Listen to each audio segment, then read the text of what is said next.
Morning everyone, my name is Vidhi Ramdadevkar. My school name is Novi Marathi Madhyamik Vidyalaya, Katangunhad. My topic name is General Science. My lesson name is Human Body and Organ System. First, blood circular system. Blood circular system म्हणजे रक्तविसरण संस्था. Circular system perform the function of transport a various substance like water.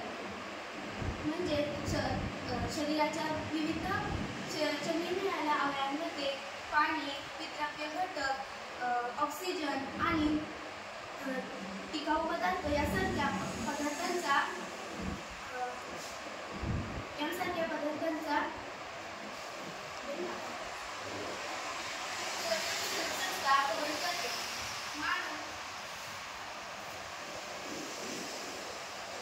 through different organs and an independent system for blood circulation is present in humans and higher animals.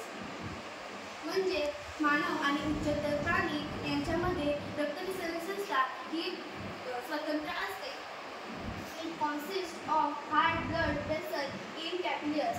म्हणजे रक्तविसरण संस्थेमध्ये हृदय आणि रक्तवाहिन्या आणि केशिका असतात. Next, heart structure and function. Heart is present almost at century and 30 stage. It is present behind the ribs, between two lungs and slightly distinct on left side. Size of our heart is about 360 grams.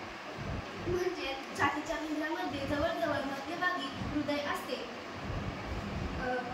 ते बरगड्यांमागे दोन फुफ्फुसांच्या मध्ये असते. हृदयाचा आकार आपल्या मुठीएवढा असतो आणि हृदयाचे साधारणपणे वजन 360 ग्रॅम एवढे असते. It is covered by a double layer perimeter membrane to which heart is protected from frictional and mechanical shocks. म्हणजे आपल्या हृदयाभोवती ध्रुपदरी हृदयावरण असते. त्यामुळे या हृदयावरणात मध्यभागी एक द्रव पदार्थ असतो. त्यामुळे घर्षणापासून किंवा धक्क्यांपासून आपल्या हृदयाचे संरक्षण होते. Human heart is muscular organ. It is made of involuntary cardiac muscles. म्हणजे मानवी हृदय हा एक स्नायूमय किंवा मांसल अवयव आहे. हृदय हा हृदय स्नायूंपासून बनतो. याचा आकुंचन व शिथिलीकरण हे एका तालात होत असते. यालाच हृदयाचे स्पंदन असे म्हटले जाते. This is called as beating of heart.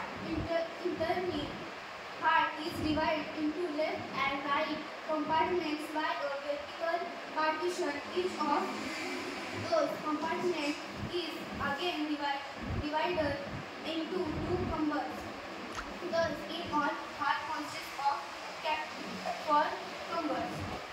म्हणजे हृदयाच्या आतील उभ्या पडद्यांमुळे डावे व उजवे असे दोन भाग पडतात. त्या दोन भागांमध्ये परत दोन असे कप्पे पडतात. त्या कप्प्यांमध्ये परत अशा प्रकारे हृदयाचे 4 कप्पे असतात. Who will tell me upper chambers definition?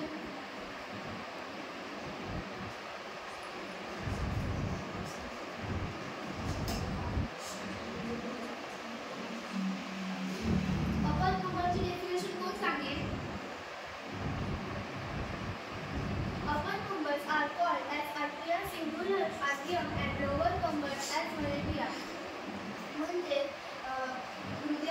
आपल्या हृदयाला 4 कप्पे असतात. वरच्या कप्प्याला अलिंगर तर खालच्या कप्प्याला मिलेट असे म्हणतात. त्यामध्ये कसे दिलेले सुद्धा आहे. राईट आर्ट्रियम म्हणजे उजवे अलिंग आणि लेफ्ट आर्ट्रियम म्हणजे डावे अलिंग आणि राईट वेंट्रिकल म्हणजे उजवे निलय आणि लेफ्ट वेंट्रिकल म्हणजे डावे अलिंग निलय. नेक्स्ट,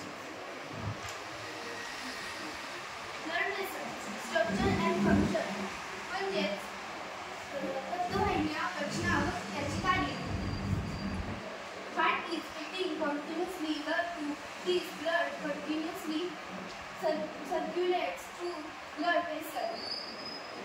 म्हणजेच हृदयाचे स्पंदन सतत चालू असते, त्यामुळे रक्तवाहिन्यांमध्ये सतत रक्त वाहत राहते. There are two main types of blood vessels. म्हणजे रक्तवाहिन्यांमध्ये प्रामुख्याने दोन रक्तवाहिन्या असतात, दोन प्रकारच्या रक्तवाहिन्या असतात. पहिली रक्तवाहिनी म्हणजे आर्टरीज. म्हणजे ही डेफिनेशन कोण मला सांगू शकते का? Yes. Blood vessels which carry the blood away from the heart is called as arteries. म्हणजे शरीराच्या वेगवेगळ्या अवयवांपर्यंत रक्त पोहोचवणे म्हणजे रोहिणी धमन्या. पहिलंच जी डेफिनेशन मला तुम्ही सांगू शकेल का?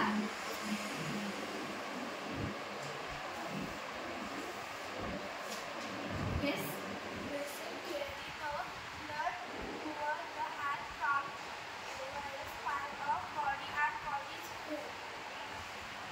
म्हणजे वेल्स म्हणजे नीला म्हणजे शरीराच्या विविध भागांकडून हृदयाकडे जाणाऱ्या रक्तवाहिन्यांना रक्तवाहिन्यांना नीला असे म्हणतात. Gradually branch out with decrease in their diameter as they spread in the body and finally form 5 hair-like vessels called as capillaries. म्हणजे धमन्य शरीरामध्ये पसरत असते, त्यांना पाटी फुटतात. त्याचा व्यास हा लहान लहान होत जाऊन त्या केसासारखे होतात व त्यांना केशिका असे म्हणतात.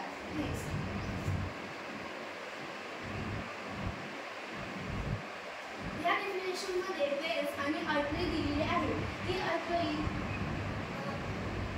आर्टरी म्हणजे धमन्या असे म्हटले जाते आणि ही वेल्स म्हणजे नीला असे हिला म्हटले जाते. ही शरीराच्या विविध भागांकडून हृदयापर्यंत जाते आणि ही हृदयाकडून विविध शरीराच्या भागांपर्यंत जाते आणि त्या मिळून कॅपिलरी ही रक्तवाहिनी तयार होते.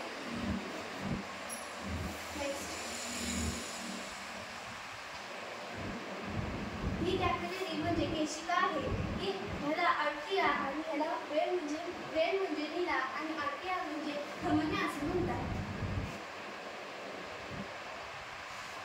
Blood circulate to heart function of heart म्हणजेच हृदयातील रक्तभिसरण व हृदयाची कार्य.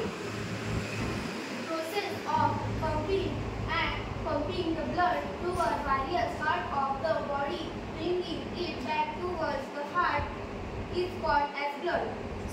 हृदयाद्वारे शरीराच्या विविध भागांकडे जाणाऱ्या रक्त पोहोचवण्यासाठी व त्यांच्या तेथून परत हृदयाकडे जाणाऱ्या रक्तवाहिन्यांना रक्तभिसरण असे म्हणतात. रक्त सतत फिरत असते. रक्त फिरण्यासाठी हृदयाचे आकुंचन व शिथिलीकरण हे सतत घडत असते.